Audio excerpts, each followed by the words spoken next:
नमस्कार।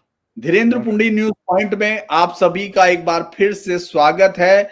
हमारे साथ आपको दिख रहे हैं भाऊ तोरसेकर, जिनको अब हम लोग मनीषी कहते हैं पत्रकारिता का, और वो कई सारी चीजें पहले से देखते हैं। हम लोग उनके सहारे उनकी रोशनी में आगे बढ़ने की कोशिश करते हैं। और चूंकि कुछ दिन पहले उन्होंने बातचीत में कहा था कि ये जो बिहार का भूकंप है, इसके नतीजे बाद में आएंगे। जो खड़ी हुई इमारतें दिख रही हैं वो तेज आंधी में उखड़ जाएंगी। तो खबर तो ये थी कि हेमंत वाली, लेकिन उससे पहले एक और भविष्यवाणी सच होती जा रही है कि जो अखिलेश यादव के साथ मिलकर यूपी के दो लड़के लगातार खेल कर रहे थे, अब उन्होंने एक और शुरू कर दिया है कि पंचायत चुनाव कांग्रेस साथ नहीं लड़ेगी। 11 एमएलसी की सीटें हैं, उन पर साथ नहीं लड़ेगी। तो ये बहुत ही बड़ी घटना है। और मैं चूंकि भाऊ इस पूरे उस पर अपनी दृष्टि रखते हैं, उन पर बातचीत करेंगे कि वो क्या कैसे उन्होंने ये फैसला पहले से सोचा था कि बिहार का भूकंप बहुत कुछ दहलाएगा और ये दिल्ली तक, लखनऊ तक पहुंच गया। अभी तो हम लोग बात करने वाले हैं रांची की।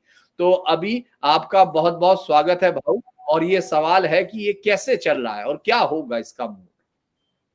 नहीं, क्या एक बात आप धीरेन्द्र समझ लो, रिपोर्टिंग जो होती है, वो खबरें जो आती है, वो खबरें एक तरीके से इंडिया अलायंस, मैं मानता हूँ, मेरा मानना पहले से और आज की बात नहीं है। 2 साल पहले मैंने मराठी में और हिंदी में वीडियो भी बनाया था कि इंडिया अलायंस पॉलिटिकल पार्टी की है ही नहीं। ये मीडिया में बैठे हुए पत्रकार है, कुछ संपादक है, कुछ बुद्धिजीवी है, उनकी इंडिया अलायंस है और इनकी तरफ से खेलने वाली पार्टियां है। यानी शतरंज का जो पट लगा है, वो खेलने के लिए खिलाड़ी बैठे जो मैदान में आते ही नहीं, वो अपनी अपनी ऑफिस में, स्टूडियो में बैठे।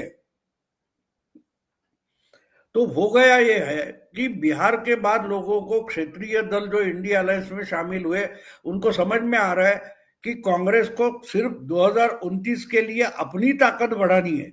और अपनी ताकत बढ़ाने के लिए आज मेहनत मजदूरी करने वाले जो मजदूर चाहिए, कामगार चाहिए, इसके लिए क्षेत्रीय दल को साथ लेंगे। अब आप तो आज की बात कर रहे हो, लेकिन महाराष्ट्र में क्या हुआ है? महाराष्ट्र में अभी अभी स्थानीय इकाई के चुनाव शुरू हो गए। परसों 2 तारीख को, कल तो वोटिंग भी हो गई है पहले राउंड की। फिर इसके बाद कॉरपोरेशन के हो गए, उसके बाद जिला पंचायत के हो गए। तो उसमें कहाँ इकट्ठा लड़ रहे? बिल्कुल इकट्ठा नहीं लड़ रहे। तो वही बात यूपी में हो रही है।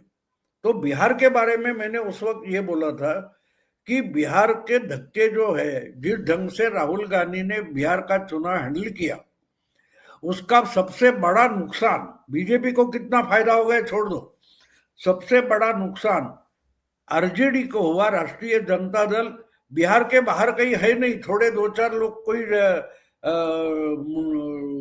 झारखंड में हो गए, उसके आगे तो उनकी पहुंच नहीं है। जो पुराना बिहार है उसका ही हिस्सा एक झारखंड है। तो सबसे बड़ा नुकसान आरजेडी का हो गया। और इससे बाकी सारे क्षेत्रीय दल है, उनको जो चाहिए वो इशारा मिल गया कि अगर राहुल गांधी हमारे साथ होते, कांग्रेस साथ होती है, तो राहुल गांधी हो गई और राहुल गांधी हमारा नुकसान करेंगे।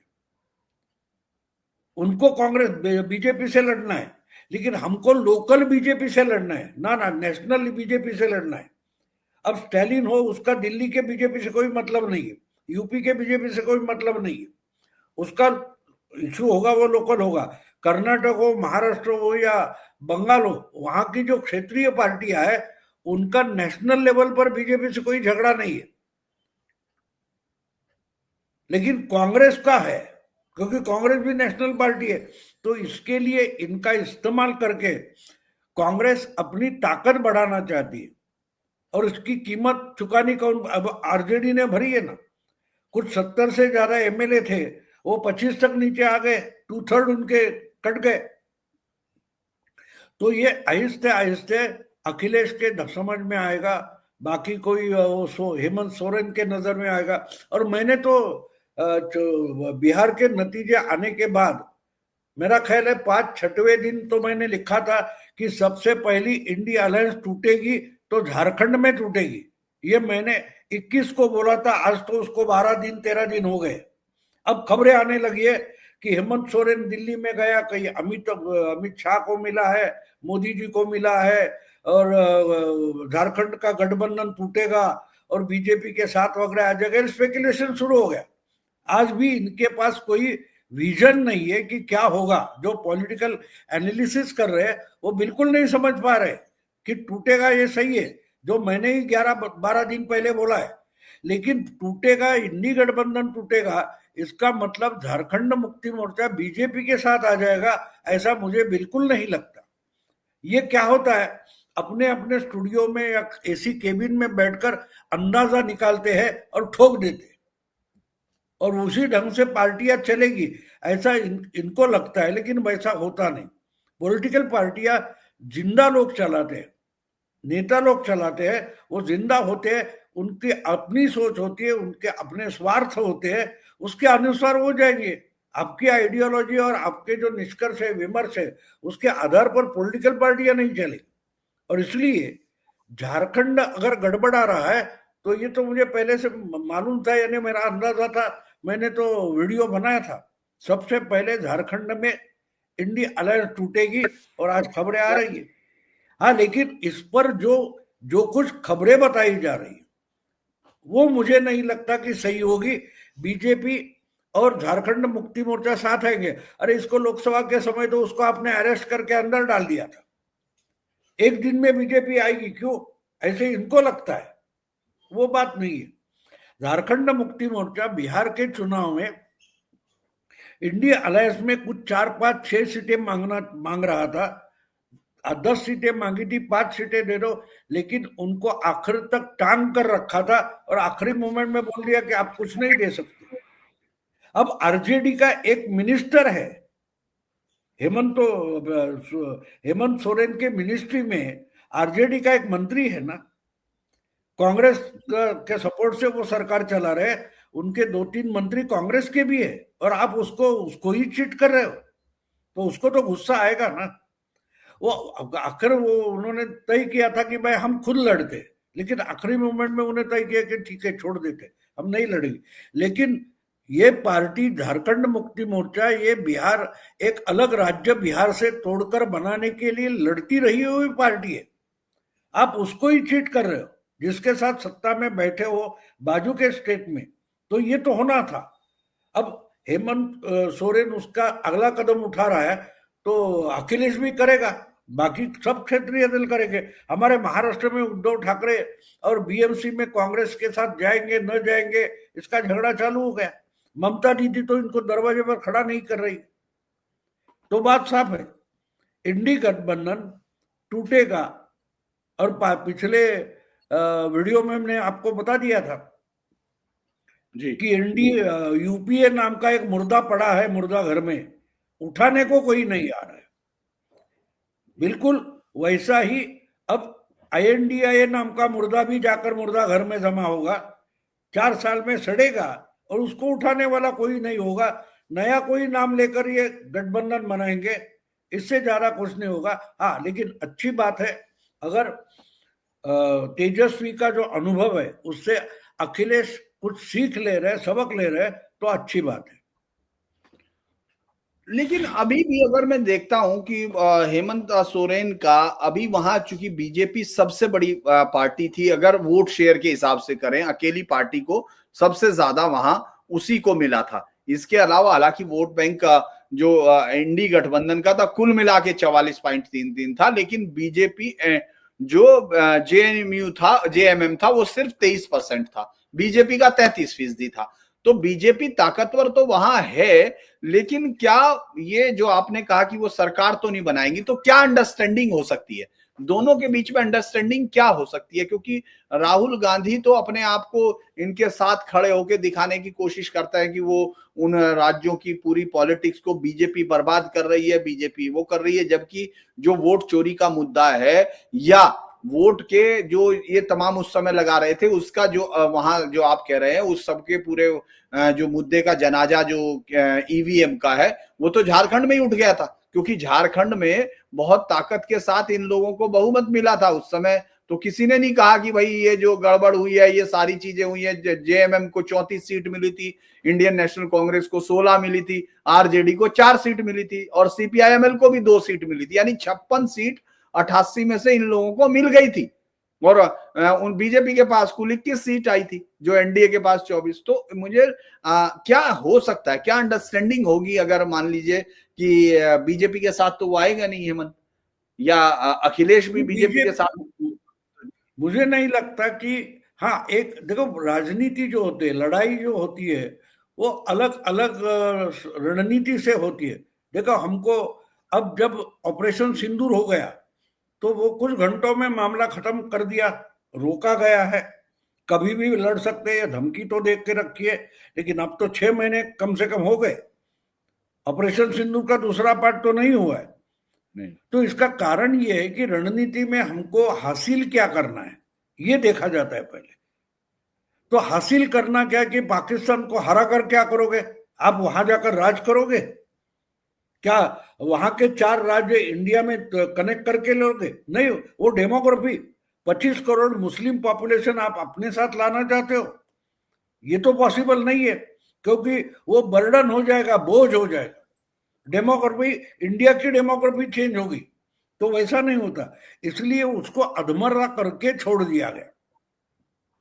अब यही ढंग से आप सोचो तो झारखंड में क्या हो सकता है? झारखंड में जिसको हमने ईडी के तहत अरेस्ट किया था, फिर उसको जमानत मिल गई, फिर वो अच्छी तरह से जीत कर आया, उसको ही अगर बीजेपी साथ लेकर मुख्यमंत्री करके कायम करे तो नाक किसका कटेगा? बीजेपी का ही कटेगा ना। तो ये नुकसानदेह है। हाँ, लेकिन राजनीति में एक होता है कि हमारा नुकसान ना हो, लेकिन हमारा जो इमीडिएट प्रतिस्पर्धी है उसका नुकसान हो। तो अगर कांग्रेस तोड़कर उसमें से कुछ एमएलए लेकर कांग्रेस को धक्के मारकर बाहर निकालता है हेमंत सोरेन, तो राहुल गांधी का नाक तो कट जाएगा कि ये ना आघाड़ी चला पा रहे, ना जो गठबंधन चला पा रहे, ना पार्टी चला पा रहे, इनके एमएलए इनके साथ नहीं रहते। तो आपको याद होगा मोदी जी ने बिहार के बाद बोला था कांग्रेस पार्टी टूटेगी, तो वो टूटेगी, मुझे लगता है कि वो झारखंड में टूटेगी। और तोड़ो, उसको सपोर्ट जो चाहिए वो देंगे, लेकिन बीजेपी हेमंत के साथ नहीं जाएगी। उसको जो फाइनेंशियल सपोर्ट चाहिए, अभी दिवालिया हो गया है तो चलो हम फाइनेंशियल सपोर्ट देते हो, लेकिन उसके बदले हमको सत्ता में नहीं आना है तुम्हारे साथ। तुम सत्ता में रहो, लेकिन तुम कांग्रेस तोड़ो, कांग्रेस से अलग होकर अपनी गवर्नमेंट बनाओ। अब देखो कांग्रेस के कुछ 14-16 है, मुझे खेले कितने हैं? 14 है। अगर 14 में से कुछ 6-7 निकल कर आ गए तो इसकी सरकार चल सकती है। 16 है, माफ कीजिएगा, 16 है, 16। हाँ 16 है। अब 16 में से अगर ये उठाता है तो 8 उठाते हैं तो 42 तो वही हो गए उसके अपने। लेकिन कांग्रेस की नाक कट जाएगी, बीजेपी तो अपोजिशन में बैठेगी। ओडिशा का जो कॉम्बिनेशन 4 टर्म चला वो आप देखेंगे, तो दिल्ली में आप हमारे खिलाफ नहीं रहोगे, हम झारखंड में तुम्हारे अपोजिशन में बैठेंगे, लेकिन तुमको सताएंगे नहीं, तुम हमको सताना नहीं, बस कांग्रेस की टांग तोड़ो। राहुल गांधी का जो तबेला है जिसमें भारत के घोड़े हैं, रेस के घोड़े हैं, लंगड़े घोड़े हैं, उसमें एक लंगड़ा घोड़ा और ऐड कर दो, ये स्ट्रैटेजी होगी हमेशा। हमको सत्ता में बैठना ऐसी बात नहीं होती। अगला चुनाव में दोनों आमने सामने लड़ेंगे क्योंकि हम तो अपोजिशन में। नेक्स्ट टाइम आपने जो बोला 23 और 33, 22-33 ऐसा वोटिंग परसेंटेज है। जी, अगले टाइम बीजेपी वो अगर 40-42 तक ले जाने की संभावना है, क्योंकि इसके खिलाफ एंटी इनकम्बेंसी मिलेगी। तो जल्दबाजी बीजेपी क्यों करेगी? बीजेपी बोले रहने दो। आज की तारीख में बीजेपी को और एक राज्य अपने साथ लाने के बजाय कांग्रेस और कांग्रेस का गठबंधन और वीक करना, कमजोर करना, ये टारगेट हो सकता है। पॉलिटिक्स में टारगेट भी आपको समझना चाहिए। हर बार सत्ता उठा के ले लो, उसका तोड़ के ले लो, इसको जीता हार नहीं मानते। पॉलिटिक्स में जीत का मतलब ही हर जगह अलग होता है, हर तरीके से होता है। तो मैं मानता हूं कि ये कांग्रेस से हेमंत सोरेन को तोड़ने को मदद करेंगे, लेकिन हेमंत को साथ लेके सरकार नहीं करेंगे। अब तो क्या क्या लॉजिक चल रहा है कि हेमंत सोरेन की पत्नी को वहां मुख्यमंत्री बनाएंगे, हेमंत सोरेन को केंद्र में मिनिस्टर बनाएंगे। ये अपने अपने घोड़े दौड़ा रहे, ऐसा कुछ नहीं होने वाला, कुछ नहीं होने वाला। क्योंकि अभी सत्ता में बैठने के लिए जहां हमारे लार्जेस्ट वोटिंग परसेंटेज है, वो खराब करेगी बीजेपी। क्यों करेगी? कुछ लोग, दिग्गज लोग, विश्लेषक बैठे, उनके शतरंज के पट पर जो कुछ बिछात पर हो रहा है, इसलिए बीजेपी नहीं खेलेगी। आज एक ही बात है कि राहुल का एक पर और काट लो गठबंधन का, इस ढंग से होगा। और इसलिए मैं मानता हूं कि गठबंधन के हाथ से एक राज्य और चला गया, इसकी चर्चा शुरू होती है। देखो, बीजेपी हमेशा चर्चा में रहना चाहती है कि एक और जगह राहुल गांधी को मात दी, गठबंधन को मात दी, INDA को मात दी, इस पर चर्चा एक महीना चलेगी। अगर कांग्रेस टूटती है, कांग्रेस के लोग लेकर, आरजेडी के लोग लेकर ये करते हैं, तो आरजेडी के जो वहां के है वो भाड़ में गया बोलेंगे तेजस्वी, हमको एक तो मिनिस्ट्री मिल रही, हम क्यों छोड़े। तो वो भी हेमंत के साथ रहेंगे, तो अच्छी खासी 50 MLA की ताकत बनकर रहेगी। और बीजेपी की अपोजिशन और बची कुची कांग्रेस भी अपोजिशन, अजीब तमाशा हो जाएगा।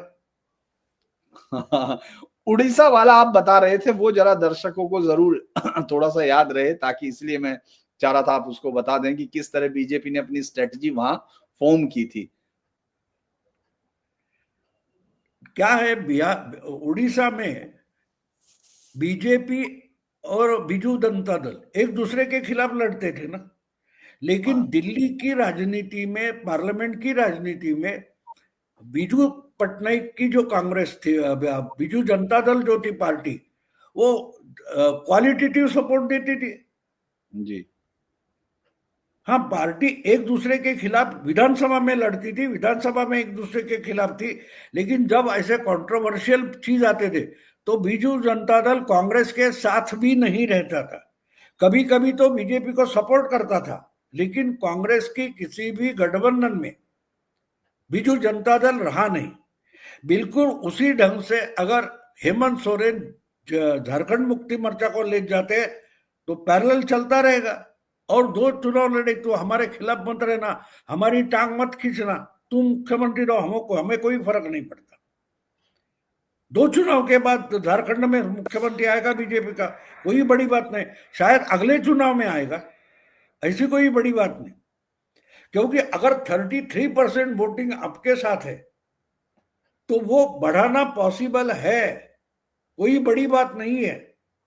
थोड़ी इधर उधर करके अगर 5-6-7% बढ़ जाता है तो उतना सामने वाले का कम हो जाता है। और ये आपने देखा कि उड़ीसा में 21 में से 20 MLA, 20 MP बीजेपी के आ गए, क्लियर मेजॉरिटी आ गई। लेकिन 4 टर्म बीजू जनता दल की सत्ता रही। आहिस्ते आहिस्ते लोकसभा में बीजेपी की ताकत बढ़ती गई, विधानसभा में बढ़ती गई, आहिस्ते आहिस्ते कांग्रेस वाइप आउट हो गई। तो झारखंड में भी और एक चुनाव जाएगा, कोई बात नहीं, फिर से शायद इनका गठबंधन जीतेगा, लेकिन कांग्रेस नहीं रहेगी और कांग्रेस पूरी की पूरी सुपड़ा साफ हो जाएगा झारखंड में। ये आप समझो, जैसे आज बिहार में है, बिहार में कांग्रेस मेहरबानी पर है, बैसाखी पर है, वैसे ही झारखंड में नहीं। झारखंड में अगर 16 है, इसकी मतलब उनकी ताकत है। अगर उस ताकत से सिवा भी तुम मुख्यमंत्री रह सकते हो, ये एश्योरेंस अमित शाह, नरेंद्र मोदी उनको देते हैं, और तुम्हारा राज्य दिवालिया हो गया है, तुम्हारे स्टेट, तो उसको जो जरूरत है उतनी मदद तो हम करेंगे, लेकिन तुम कांग्रेस खत्म करो तुम्हारे राज्य से। ये भी सौदा हो सकता है। हर बार सत्ता का सौदा नहीं होता, मिनिस्टर कहते हैं, मंत्री पदों का सौदा नहीं होता। सौदे बहुत तरीके के होते हैं राजनीति में जी। तो जैसे वहां 4 टर्म 5 टर्म नवीन पटनायक मुख्यमंत्री रहे, लेकिन बीजेपी बढ़ती गई। एक समय आ गया कि उनकी उम्र हो गई है, चलो जैसे 4 टर्म नीतीश कुमार रहे, अभी भी मुख्यमंत्री है, लेकिन अभी किसी को नहीं लगता कि नेक्स्ट टर्म वो हो गए। तो बीजेपी के पास उतना धैर्य है, पेशेंस है कि अपना समय आएगा, अपना टाइम आएगा। जी। राहुल गांधी जैसे 2 मिनट में, चलो आज की मैच आज जीतनी है 2020, बीजेपी टेस्ट मैच खेलती है, टेस्ट मैच खेलती है। एक इनिंग हो गई, दूसरी हो गई, फिर पहले को दूसरी इनिंग मिलती है, उसी ढंग से चलती है राजनीति बीजेपी। बीजेपी अगर 20 साल आगे की राजनीति सोच रही है तो वो किस ढंग से सोचेगी ये देखना पड़ता है। ये लोग देखते हैं हाँ इसको गिराओ तो हमारे मंत्री बन जाएंगे, इस ढंग से जो लिबरल पार्टियां, सोशलर पार्टियां और उनके जो पत्रकार, संपादक, बुद्धिजीवी, इंटेलेक्चुअल से सोचते, उस ढंग से बीजेपी नहीं सोचती। बीजेपी दूर का टारगेट रखती है और आस्ते कदम चलती है। यानी वो खरगोश और कछुए की शरीयत जो हमने सुनी है, रेस, जी, वो राजनीति में होती है, इनको पता नहीं है। वो कहानी नहीं है, वो एक सबक है हमको समझने के लिए। तो बीजेपी हमेशा खरगोश जैसी दौड़ना नहीं चाहती, वो कछुए के तरीके से जाती है, क्योंकि उसको आखिरी रेस जीतनी होती है। जी। अच्छा भाऊ, एक बड़ी बात यह है कि कांग्रेस क्या जिस तरह से उसने बिहार में दबाव बना के अपने लिए सीट फिर 61 मांग ली, जबकि कोई भी उसको 50 सीट से ऊपर देने के लिए तैयार। अभी जब यूपी में चला तो यूपी में एक लाइन ये भी चल रही है, क्योंकि उनको जो वास्तविक ताकत है समाजवादी पार्टी, उसको 40-50 सीटों से जाके देकर वो खराब नहीं करना चाहती। जिस तरह पिछली बार उन्होंने 100 से ऊपर 120 के 21 सीटें लड़ ली थी, और वो जानती है कि बीजेपी के सामने इनकी ताकत है नहीं, तो वो इसको भी एक बार्गेनिंग चिप के तौर पर कांग्रेस पहले से इस्तेमाल कर रही है। चूंकि वहां उत्तर प्रदेश में किस तरह से उसका ग्राउंड नहीं बचा, उसके कार्यकर्ता नहीं बचे, वो अकेले लड़के सबसे ज्यादा सीटों पर उसने जमानतें जब्त कराई थी, ये सब चीजें थी। तो ऐसे में अखिलेश जैसे पॉलिटिशियन उसकी इस घुड़की में आएंगे, या फिर 29 को फिर वो वापस 24 दोहराने के चक्कर में इसके साथ फिर दोबारा आ जाएंगे? ऐसा लगता है आपको लॉन्ग टर्म में इसका राजनीति का अर्थ क्या रहेगा? मुझे लगता है लोकसभा दूर की बात है, अभी इमीडिएट है तो 2027 की विधानसभा चुनाव है। मैं नहीं मानता कि इस बार अखिलेश इनको 100 सीटें भी विधानसभा की देने के लिए राजी होगा, कि जो अनुभव बिहार में आया है उसके बाद ज्यादा से ज्यादा 70-75 सीटों पर कांग्रेस को तैयार रहना चाहिए। उससे ज्यादा तो अखिलेश जाएगा नहीं, क्योंकि अखिलेश को पता है कि इनको जितनी ज्यादा सीटें दी जाएगी उसमें से ज्यादातर सीटें बीजेपी जीत जाएगी। मैंने कांग्रेस को बंटवारे में ज्यादा सीटें देना यानी बीजेपी को ज्यादा सीटों में मदद करना होता है। तो मैं मानता हूं 50 से 70 सीटों पर कांग्रेस को सीट के बंटवारे में सिमट जाना पड़ेगा, अखिलेश उससे ज्यादा नहीं देगा। और इसलिए मैं मानता हूं कि अभी जो पंचायत का चुनाव है जिसमें अलग अलग लड़ने वाले, उधर हर एक की ताकत क्लियर हो जाएगी। कांग्रेस कितने पानी में है ये पंचायत के चुनाव में समझेगा ना। पंचायत का चुनाव क्या होता है, कार्यकर्ताओं का होता है। आपके कार्यकर्ता अगर जिले में, तहसील में नहीं है तो आपको ये असेंबली सीट या ये पार्लियामेंट सीट क्यों दे, ये सवाल आगे जाकर अखिलेश पूछेगा। नहीं है तो बोलेगा अकेले लड़ते, कोई बात नहीं, हमारे तो 70-80 तो आएंगे, आपका 1-2 आ रहा है वो हमारे मेहरबानी पर आ रहा है, तो नहीं तो जाओ भाड़ में, हमको नहीं चाहिए। क्योंकि अब चुनाव इतना आसान नहीं है। मैंने जो खबरें में देख रहा हूं कि मायावती भी एक्टिव हो गई है जी, और मायावती का टारगेट क्लियर है कि अगर अखिलेश से मुस्लिम टूटेगा तो वो कांग्रेस के पास नहीं जाना चाहिए, वो मेरे पास आना चाहिए, मायावती के पास, बीएसपी के पास। तो इस ढंग से हर खिलाड़ी जो है वो अपनी अपनी पैतरेबाजी कर रहा है।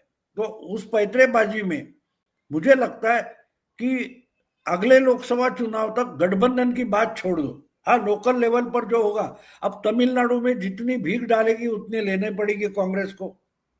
केरला में तो वो लीड कर रहे, असम में तो उनके साथ कोई है नहीं, बंगाल में ममता साथ नहीं ले रही है। तो बात साफ है, बिल्कुल साफ है बात कि कांग्रेस जो उनको लॉटरी लगी थी उसका फायदा उठाने के बजाय उन्होंने पार्टी का और पॉलिटिक्स का झुंझुना बना दिया। वोट चोरी जो कुछ कर रहे हैं उससे पार्टी का पूरा सत्यानाश कर दिया, सत्यानाश। अब देखो अगले जो कुछ ये अगले साल में 26 में जो राज्यसभा चुनाव आने वाले, उसमें इनकी राज्यसभा की ताकत कितनी घटेगी देखो आप चकित हो जाओगे। बिहार से मैं तो मानता हूं कि बिहार से एक भी अपोजिशन का एमपी राज्यसभा में नहीं जा सकता, ये तक सिचुएशन आ गई। अगर 243 में एनडीए के पास 202 सीटें हैं तो बची 41, यानी ओवैसी की 5 सीटें भी उनके साथ जाएगी तो ओवैसी डिमांड कर सकता है फिर राज्यसभा का एमपी हमें ही दे दो। हाँ। कम से कम 41, मेरा ख्याल है 40 या 41 एमएलए हो गए तो आपका एक एमपी बन सकता है। ये बिहार की सिचुएशन है राज्यसभा के लिए। तो जो कुछ बचे कुचे है आरजेडी का तो राज्यसभा में अगले 2-3 साल में सुपड़ा साफ हो जाएगा। तो ये एक हालत कांग्रेस की, और कांग्रेस दूसरी किसी ने नहीं की है, खुद राहुल गांधी ने की है। राहुल गांधी जिस तरीके से पॉलिटिक्स की खिलवाड़ कर रहे हैं उसके परिणाम तो कांग्रेस भुगत रही है। अब बचा कौन है? तो जो क्षेत्रीय दल है, खुद को सेक्युलर बोलते हैं, उनको कीमत चुकानी पड़ेगी। तो मैं मानता हूं कि यूपी में आज ही गठबंधन टूट गया है, ये मान लो। और अगर कांग्रेस से अलग लड़कर अखिलेश और समाजवादी पार्टी अच्छी संख्या ला सकते हैं तो वो बोले फिर इनकी लोकसभा विधानसभा में जरूरत ही क्या है। तो इसलिए मैं मानता हूं कि बिहार का चुनाव बहुत एक दिशा देने वाला चुनाव था। उसके नतीजों ने बहुत सारी बातें बिल्कुल साफ साफ हमारे सामने रखी है। वैसे तो कांग्रेस के जो आइडियोलॉग है, जो 6 सांसद हैं जिन्होंने मीटिंग की, पार्टी के अध्यक्ष ने मीटिंग की, बाकायदा उन्होंने सोनिया गांधी के यहाँ मीटिंग करके मल्लिकार्जुन खड़गे, राहुल गांधी, प्रियंका गांधी सबके साथ मिलके कहा कि साहब हमारा 29 तक कुछ दांव पे नहीं लगा हुआ, तो इसीलिए हमको अपने कार्यकर्ताओं को ताकत देनी चाहिए और इसीलिए उनको लड़ाना चाहिए। पिछली बार भी उन्होंने इसी तरह किया था जब उनकी सारी सीटों पर, जो 293 सीटों पर जमानत जब्त हुई थी, 1-2 सीट पर नहीं 293 सीटों पर जमानतें जब्त हुई थी उनकी, मतलब इससे भी ज्यादा शायद हुई थी। तो अब वो जो नहीं शायद 400 में से ज्यादातर सीटों में जिसमें लड़ाई थी, हाँ उनको 6 या 7, हाँ तो उनको जो जितनी जबरदस्त तरीके से जमानत जब्त हुई, तो ये इतना आत्मविश्वास राहुल गांधी को आता कहां से है? क्योंकि अभी आज की डेट में जब आप संसद में देख रहे हैं कि उन्होंने कुछ बोला और उसके बाद अंदर की तरफ इशारा कर रहे हैं संसद की तरफ कि अंदर पालतू आ सकते हैं, ये कहना, पालतू आने का तो कांग्रेस का तो रिकॉर्ड आपने देखा है कि मुख्यमंत्री जूता उठाते रहे संजय गांधी, जब याद होगा। तो वो ये इस तरह का आता कहां से है? क्या वो ग्राउंड देख ही नहीं पाते हैं या बिल्कुल भी उनको मतलब पूरी पार्टी एकदम भोंक के दिखा रही है, भों कर रही है, फिर प्रवक्ता भी कह रहा मेरा गला खराब है, खांसी है, नहीं तो मेरी भी आवाज ऐसी आती, मतलब ये क्या कहना चाह रहे हैं? नहीं, देखो ये पैम्पर्ड चाइल्ड होता है ना, हम बच्चे की लाड़ प्यार इतना करते हैं वो बिगड़ जाता है, वो बिगड़े दिल शहजादे, ऐसी बात है। उसको कीमत नहीं ना, पार्टी का क्या नुकसान हो रहा है, गठबंधन क्या नुकसान हो रहा है, उसको परवाह नहीं है उसकी, उसका कोई स्टेक में लगा नहीं है ना। हाँ ठीक है भाई, अमेठी हार जाते तो वायनाड से जाकर लड़ेंगे। अब ये देख नहीं रहे अगली बार वायनाड भी इतना आसान नहीं रहेगा, क्योंकि अभी एक हफ्ते में केरला में जो स्थानीय चुनाव होने वाले हैं उसमें बीजेपी लार्जेस्ट कैंडिडेट खड़ा कर रही है, रिकॉर्ड कैंडिडेट बीजेपी केरला में खड़े कर रही है। उसका मतलब क्या है? आपका ग्राउंड आहिस्ते आहिस्ते कम हो रहा है। और आइंस्टाइन जो कहता है कि मूर्ख जो होते हैं वो बहुत कॉन्फिडेंट होते, बुद्धिजीवी कंफ्यूज होते। तो राहुल गांधी का कॉन्फिडेंस वहां से आता है, उसका नाक कटने से या बेइज्जत होने से या हार से उनको कोई मतलब है ही नहीं, तो कुछ भी बोलेंगे, कुछ भी करेंगे। तो वो बात नहीं, राहुल गांधी पर चर्चा करने की जरूरत ही नहीं है, वो पूरी डुबाएगा कांग्रेस। और ये डूबेंगे, क्योंकि आप निष्ठावान हो ना तो मेरे साथ डूबने के लिए रेडी हो जाओ। जो बिहार के चुनाव प्रक्रिया में ये तालाब में मछली पकड़ने गए, यहाँ डुबकी मारी, तो उस वक्त आपके साथ तो मैं था, ओमकार के चैनल पर मैंने बोला कि हाँ भाई, इतना डुबकी मार के पानी देखा कि या इस पानी में तेजस्वी डूब सकता है कि नहीं, ये ट्रायल कर रहे थे। ये मैंने मजाक मजाक में बोला था, लेकिन वो असलियत निकली। पूरा तेजस्वी की पार्टी को डुबा कर ही वो बाहर निकले। तो राहुल गांधी को फर्क नहीं पड़ता कि भाई कहाँ क्या हो रहा है, क्या रहा है, क्योंकि उसकी कीमत आपको चुकानी नहीं पड़ रही। अगर कांग्रेस का कार्यकर्ता खड़ा होकर हमको पार्टी बचानी है, और इसलिए अगर राहुल गांधी कुछ उसको धक्के मारकर बाहर निकालेगा। देखो एक बात, अब मैं मजाक नहीं बोल रहा हूं, आपको याद होगा जब देवेगौड़ा की सरकार थी, देवेगौड़ा की सरकार का सपोर्ट केसरी ने विड्रॉ किया था, आपको याद होगा कितनी मगरूरी थी। सपोर्ट विड्रॉ किया था राष्ट्रपति को लेटर भेजकर। क्या केसरी उतना तगड़ा लीडर था कांग्रेस का? नहीं, नहीं था। उसी को कांग्रेस ने धक्के मारकर निकाला था, कांग्रेस के कार्यकर्ताओं ने टॉयलेट में बंद करके रखा था, और उसकी जगह सोनिया को लाया था। क्या आज उस ढंग के कार्यकर्ता है? राहुल गांधी को टॉयलेट में बंद करेंगे या जूते मारकर बाहर निकालेंगे, ऐसा कोई कांग्रेस में है? तो कांग्रेस रिवाइव हो सकती है। मैं केसरी में और राहुल में फर्क नहीं मानता। केसरी को लगता था कि मेरे पीछे 140 एमपी है, तो मैंने सपोर्ट विड्रॉ किया तो सरकार गिर सकती है, लेकिन गिरने के बाद सरकार बनानी भी पड़ती है ना। वो सोच केसरी के पास नहीं थी, राहुल के पास उतनी भी सोच नहीं है। तो पार्टी का पूरा मजाक होगा तो कोई नई बात नहीं है। हाँ, एक है कि केसरी के समय कम से कम कुछ लोग तो थे, जो गुलाम नबी आजाद हो गए, शरद पवार हो गए, तारिक अनवर हो गए, संगमा हो गए, ऐसे लोग थे। उन्होंने उठकर उसको टॉयलेट में बंद किया, सोनिया गांधी के लाकर खड़ा कर दिया और पार्टी का अध्यक्ष बना दिया। ऐसा कोई है कांग्रेस में? नहीं है। तो राहुल गांधी का घोड़ा कहीं भी दौड़ सकता है, कैसे भी दौड़ सकता है, खाई में भी दौड़ सकता है, हवा में भी दौड़ सकता है, उनको रोकने वाला है कौन? बात एकदम साफ है।